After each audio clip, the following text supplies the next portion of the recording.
Thank you for joining us for this episode of This Ability Podcast. I'm your host, Mary Baudouin, and joining us today is Damon with Train Unique. Thank you so much for being here, Damon. Really appreciate you. Tell me about your background. I am from Maurice, Louisiana, so I'm a local. I'm a Cajun. I graduated in 2013, and then I went straight to UL from there. I started coaching general population, athletic population, and kids back at the UFC gym on Ambassador Caffrey. Did that all through college, graduated college in 2017, got my certified strength and conditioning specialist cert in 2018, and then I've been coaching ever since then. So it's been about 10 years in the game now for me. So tell me how you got involved with Train Unique, or how that concept came together for you. Yeah. Back at the UFC gym on Ambassador, the UFC gym and the Dreams Foundation had somehow got connected, and we went do a Camp Unique for them one year, and we did like martial arts style stuff, right? Right. And they asked if we would continue doing that in a weekly boxing session. Can you tell our audience briefly what Camp Unique is? Oh, yeah. So Camp Unique is the best week of the year. Every summer, the Dreams Foundation puts on a camp for special needs individuals.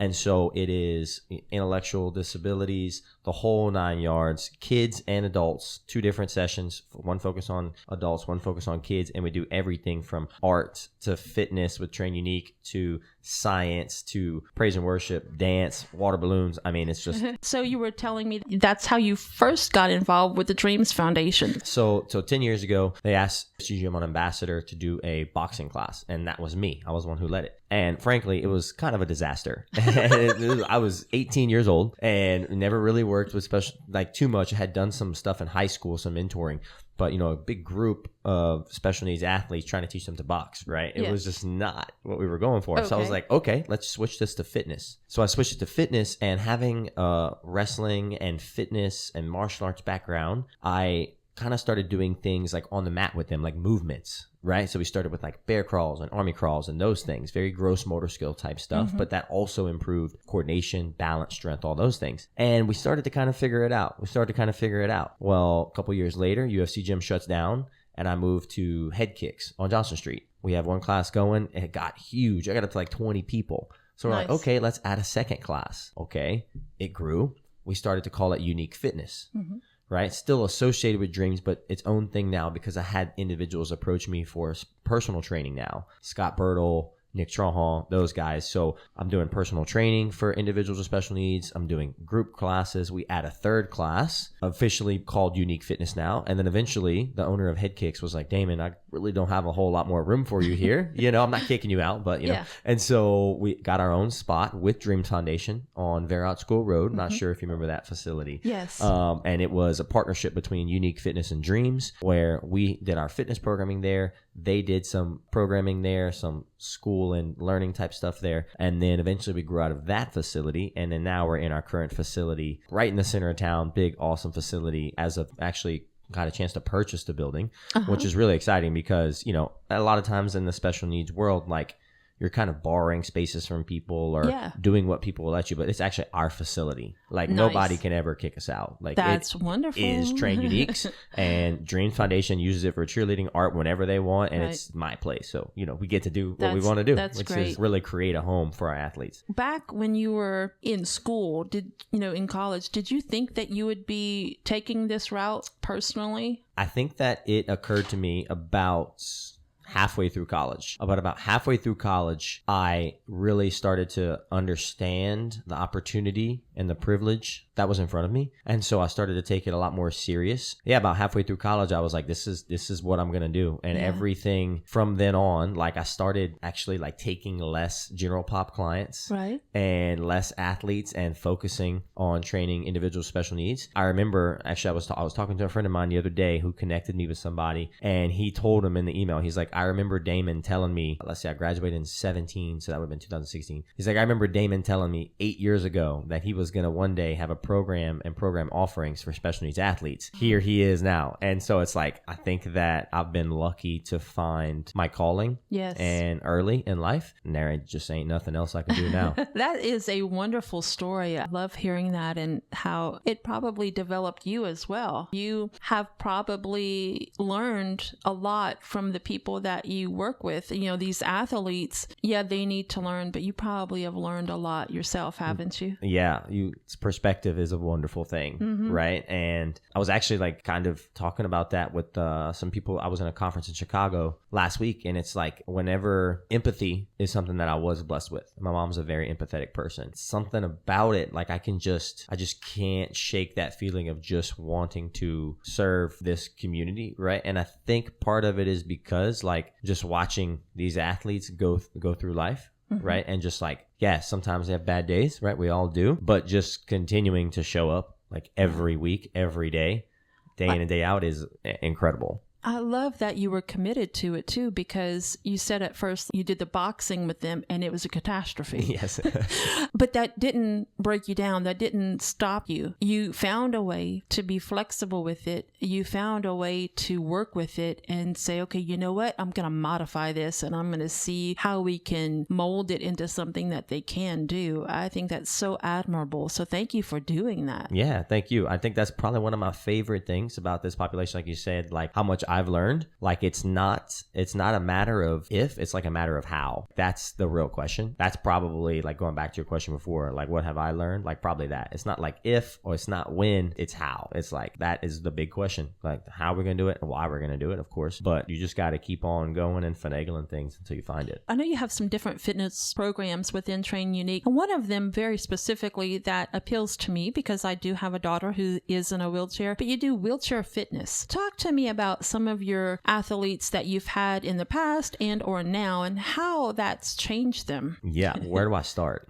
So we have a huge adaptive athlete population at the gym. We have everyone from athletes with cerebral palsy who can get out of their chair and stand, but who use a chair, of course, because it makes daily life a little bit easier for them, all the way to severe, profound, nonverbal cerebral palsy, spinal cord injuries, traumatic brain injuries, spinal stroke. I mean, just like amputees, everything that you can think of, our adaptive program covers. I'm going to give you two athletes off the top of my head. Number one is an athlete that I think of really often and who I look forward to seeing every week. Her name is Catherine Swallow. She has cerebral palsy, uses an electric wheelchair, doesn't have fine motor skills. So we have to find lots of ways to do what we do with her. So I'll give you an example. Monday morning, every Monday at 10 a.m., we have an adaptive athlete session. Sometimes we call it Hot Wheels. Big wheelchair group session. And in that session, you will find a range of athletes. Like I said, athletes who can get up out of their chair, but maybe use a chair all the way to Catherine. For example, we're doing chest press, dumbbell chest press. That is the movement. Have some athletes getting out of their chair and getting on the mat to do it. Have some athletes like Catherine leaning her wheelchair back. We have to strap the weights in her hands so that she can hold them. And she is squeezing with all her might. And her only goal is to touch those 3-pound dumbbells together. On the other side of the gym, I got somebody on the ground doing 40s, 50s in each hand. And it is just so incredible to watch that. But Catherine has learned to compare herself only to herself. I think that's great that Catherine is able to find what works for her and how she can have goals. Right. That is the beautiful thing about fitness. And I have one more athlete that I want to tell you about before we move on. But that is the beautiful thing about fitness is it is an individual sport, but it's in a team environment. In that 10 a.m. group session, the other athlete I want to tell you about is John Deja. She had a spinal cord injury years ago whenever she was a child. Those acquired injuries to me have always kind of boggled my mind because it's different than being born. She has taken the bull by the horns and she will get out of her wheelchair and get on the mats. This past Friday, she had a 50-pound dumbbell in each hand and she was going all the way from elbows on the floor to weights touching. It is insane. Look, chest pressing. Dude, 8-pound weights kill me right now.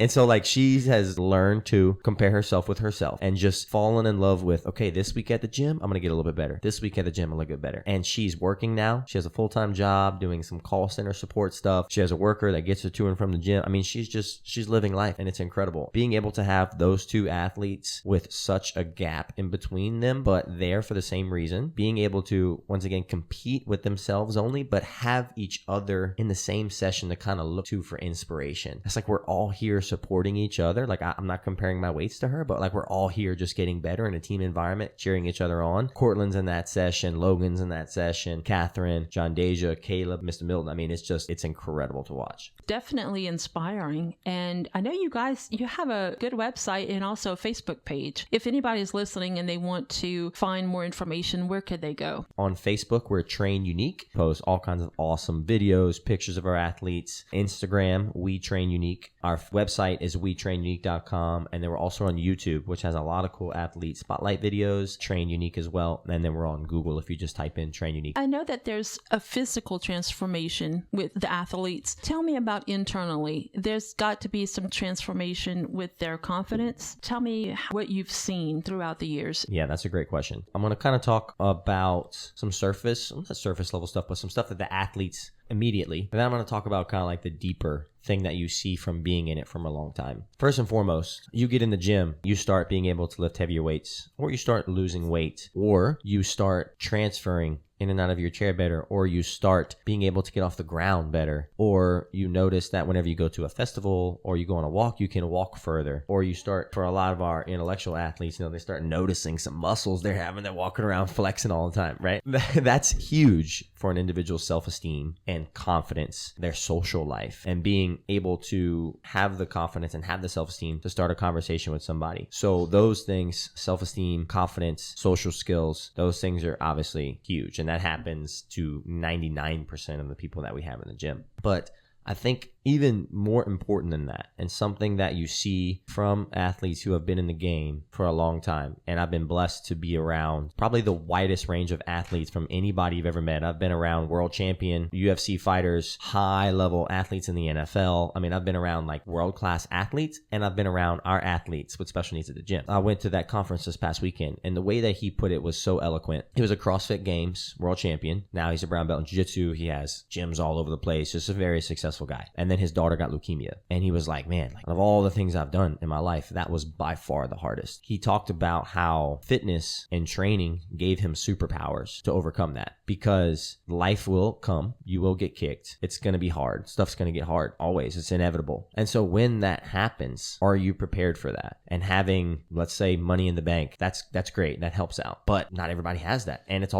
hard to control that. But one thing that you can control is your mental fortitude, right? And your ability to show up every single day, control what you can control your effort, control the things you eat, control your sleep, control your stress levels, and just know that you can get through something challenging and hard. And working out 2 to 3, 4 days per week is one of the fastest way to develop that characteristic. Putting yourself through hard training sessions, getting stronger, being more confident in yourself. And so our athletes, they develop that, right? And they become more resilient. They become stronger mentally, become stronger socially, stronger physically. That's my favorite part. Yeah, I was looking at the website, and you explain how there are so many benefits to working out. And it's not just physically, social awareness, better communication, a quality of life, and you build your strength, but also coordination, which is a big thing, in balance too, because balance is a huge thing to consider. So how do you work with someone that has some issues with balance? Yeah, great question. Number one, the first and foremost thing when it comes to balance is actually strength. Having the strength in your muscles that translates into your tendons, ligaments, and your joints, that is really the first component of strength. And then you get into the finer things like proprioception, which is where your body is in space, right? Small joint stability with your ankles and your knees and whatnot. First and foremost is strength. And then second is going to be what we call like athletic movements. We're going to get strong doing squats, push-ups, rows, chest press, etc., etc. That's number one. And then we're going to move like an athlete. We're going to move in some different planes of motion. We're going to move laterally. We're going to do some twisting. We're going to do some throwing. When you throw something really hard, you generate all that force and you have to catch yourself. We're going to do some jumping, right? Those are the things that develop balance without really having to work, because obviously one thing that's important with Train Unique is we got to keep it fun, right? So if I'm just like, hey, we're just going to work on our balance and do all this, physical therapy is great, but if I make it too therapeutic and too slow, I'm going to lose a lot of our athletes' attention. So we treat them like athletes. Like we call our athletes. That's what we mean. He is correct about that, because I asked him before the show, what do you call your clients or members? He's like, athletes. Like, I love that. Exactly. Yeah. And when you train somebody and treat somebody like an athlete, not only does it translate into those things like balance, coordination, et cetera, but people start to think of themselves like athletes and treat themselves like athletes. So they're thinking about what they're eating. They're thinking about their nutrition. They're thinking about their sleep. They're thinking about who they spend time with, right? And those are all amazing things that we want to strive for. Right. And if you tell me that on a daily basis, or, even if I just go to your gym like once a week, but you tell me I'm an athlete, I'm going to start believing it. One of the things you touched on, Damon, was that I think you said last week you went to a conference. What conferences do you look for, and how does that help you? First off, they are one of my favorite things to do, because when you get to be around like-minded individuals, being around people who are going through the same things you are, it's really special. What's really cool about Train Unique and why it's my dream job is because it brings together two worlds. It brings together the special needs world, which is what I feel like God has called me to do, and it brings together my passion, which is health and fitness, and it marries them together. This past weekend, I was at the Two Brain Summit in Chicago. Two Brain is a group of 1,000 of the world's best gym owners. So we have people from Europe, people from Australia, people from the US, Canada, everywhere. It was 3 days meeting there, talking about being better gym owners, coaches, managers in our community, the whole 9 yards, and then a special needs focused or adaptive focused events as well. I just know that our special needs world is so vast. There's really so much to learn. My background, most of my education is in fitness, and I realize that. So I'm always looking for ways to improve, of course, on the fitness side, but especially in the special needs side, because that is what we're trying to marry. And you've probably learned about conditions that you didn't know existed before. Still hearing stuff. Like, I believe whenever you told me about your daughter, I was like, okay, there's another one. Yeah. Lissencephaly, which not many people know. It is one of those rare conditions that happens, but it means smooth brain. In conjunction with that, she has microcephaly. So cephaly is brain, so micro is small. And some people that have developmental disabilities do have microcephaly. And of course, probably people have heard of hydrocephaly too. That's water in the brain. So cephaly, anytime you hear that, of course, means there is something in the brain going on. Honestly, the specific condition, keeping it safe, or like I have an athlete with a shunt, for example, I have to make sure that I don't do things that mess with that. Tons of little things, like we have athletes with pumps, right? We have athletes with shunts. We have athletes with all these things. And so, of course, that stuff is really important. But the overall aspect of health and fitness applies to just about everyone. It could, yeah. Like my daughter had scoliosis, and she has rods in her back. Exactly. She has a scar all the way down, and there's plastic parts all in there. Right. So we've got multiple athletes with rods in their back. So it's like, of course, I need to know that. All of our trainers know how to work around that and adapt that. The pillars that we have, fitness, nutrition, and stress management, they apply to everybody. We want everybody to get stronger. We want everybody to get cardiovascularly more fit. We want everybody to eat more protein. We want everybody to eat more vegetables. We want everybody to take sugar out. We want everybody to drink more water. We want everybody to sleep better. Everybody to spend time with their friends more. The little specific diagnoses and all the little things, part of what makes our job fun, but at the same time doesn't change the basics. The stress management, that's huge. I actually myself have a condition called CAH, which stands for congenital adrenal hyperplasia. Another weird little thing of how I got into this, maybe just God kind of having a certain plan for me, but my adrenal glands have never functioned before. So I've been on experimental medication. Adrenal glands, what exactly do they do? They are your stress hormone creators. So anytime your body gets stressed, your body produces more cortisol. Probably heard of cortisol, like when people take cortisone or hydrocortisone, right? My body does not react to any of that, which at first glance you would think that'd be a good thing. However, if I get in an accident or I get sick, if I don't get that emergency medication quickly, I go into adrenal crisis and I could die. So which is why I have this cool medical alert tattoo right here. I've been in athletics, my whole life, and I've gone through about 50 medical alerts in my life, maybe more. And so finally one day I was like, you know what? I'm a grown man now. I'm just going to get this thing tattooed on me and nobody's going to miss it. People ask me about it. It's like, yeah, it kind of is what it is. Your stress hormones, right? Like I've been taking steroids my whole life because of it. So I have a really unique unique insight and a lot of knowledge on stress. What's funny is working out actually produces stress hormones in the body. So at first, working out is a stress. There's a such thing as working out too much. When you work out too much, your body's constantly having to produce cortisol to keep up with the muscle damage, etc. It can be a bad thing. But what it also does is it raises your tolerance to stress. And the acute, right, response is more cortisol. Although you burn cortisol whenever you work out, right? So you have somebody who's really, really stressed. So your body's burning cortisol and producing cortisol whenever you work out. But what happens after? So you, like the physiological responses, when you strengthen your heart gets so strong and it gets more efficient that it beats at a lower rate. Your resting heart rate lowers because your heart is stronger, so it's having to do less work, which means you can be more relaxed throughout the day. You can breathe deeper throughout the day, which lowers stress levels. The mental aspect, the endorphins release after you complete hard workout and your body telling you, you made it through that. Good job. That is how people get addicted to working out. That's kind of more of an emotional aspect of it. Yes, the burning the cortisol off, the building muscle, which produces anabolic hormones like testosterone in the body, which are related to lower stress levels, the lower resting heart rate, lower blood pressure, all of those things are physiological responses to working out and training that help you to be less stressful. But also, like we were going back to, like that mental aspect of I work out hard. Whenever something pops up, I don't have to immediately freak out about it. I'm gonna get through it. I already know I'm gonna get through it. There are some other things that we can do just to lower stress. And my favorite one, and one that we preach to all of our athletes, is getting outside and going for either a walk or a roll. Outside, no phone, no music,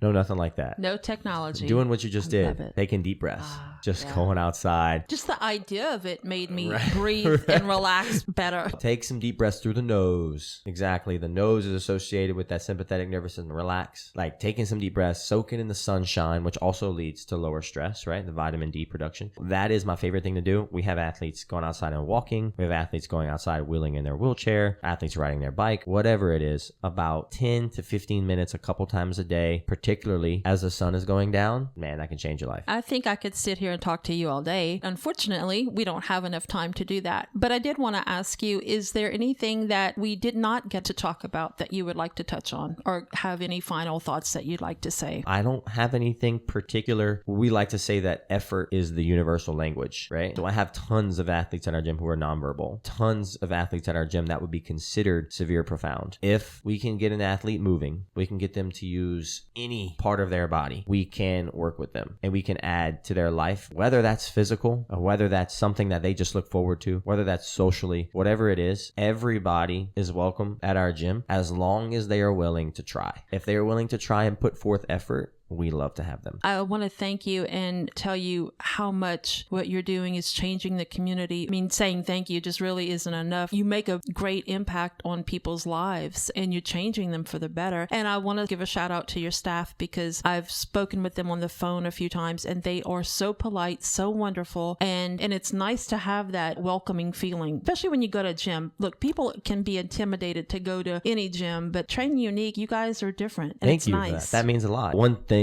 that I learned so we first opened our gym back with Dreams, it was just Unique Fitness and Dreams. And the cool part about that was that it did give our athletes a home to call their own, but it also wasn't truly inclusive, right? And I learned that some people really valued that. And so what we did when we got this new facility was I brought in a general pop and athletic pop program as well. And the owner of her name is Claire Savage. She is one of a kind, incredible individual. She's a little crazy. Well, if your last name is Savage, I think that would come with the territory. Right, exactly. But like she jumped in with us and we coexist in the space, and she doesn't have the same background, many years of experience with these athletes that I do, but she has that same attitude of as long as you're willing to come in here and get better, like everyone is welcome. Our gym, between the professional fighters that she trains and the older individuals that she trains and the kids that she trains and the special needs athletes that we train, it is incredible. It is just so cool to see a truly inclusive environment in it. I gotta tell Claire, thank you for jumping into a world that she really just loving and accepting everybody with her whole heart, but also like she pushes people. Like she will call you out. If she sees you with a soda that she knows you're not supposed to be having, she's gonna say something about it. Oh yeah. Even the parents will be sitting in the lobby and she's like, why are you not working out? All of our athletes, when you're an athlete at Train Unique, your +1 also gets a membership. Parents are caretakers that bring their athlete. We realize they took their time and gas to bring them. You can go work out too. Let's get fit as a family. She'll go in the lobby and she'll be like, why are you sitting? What you doing? Yeah, she'd be fussing at me a lot. She's hilarious. She's incredible. But yeah, I just had to give her a shout. That's awesome. Thank you so much for being here today, Damon. Thank you for what you're doing and keep up the great work. Thank you. So everybody, thank you for listening to this episode of This Ability Podcast. If you enjoy listening to our show, be sure to like us on Facebook and subscribe to our YouTube channel. Thank you for listening, and we'll see you next time.